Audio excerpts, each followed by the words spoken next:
Morning po. So gamitin ko na rin po itong 109 as baseline, no? Meron po ako ditong ube halaya. So itatry po natin to. Kainin ko po siya. 100 grams po itong nasa platito.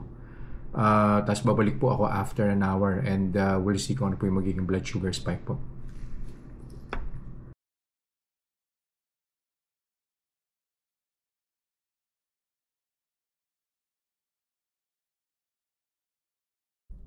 Nakaisang oras na po. So kuha na po tayo ng blood sugar.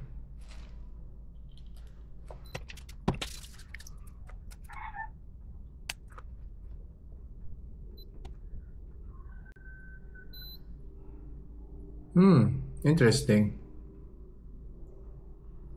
Sa 135, no, nag-start po yata tayo ng 109. So balik po ulit ako after an hour and we'll get the final blood sugar reading. Final blood sugar reading na po.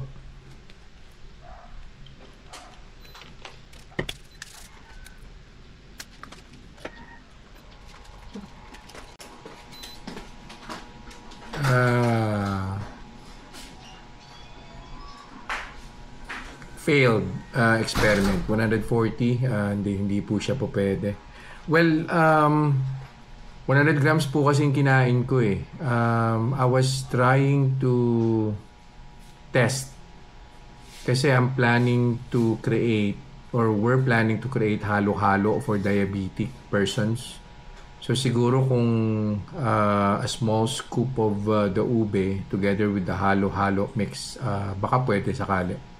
We'll see. See you guys in the next vlog. Bye-bye.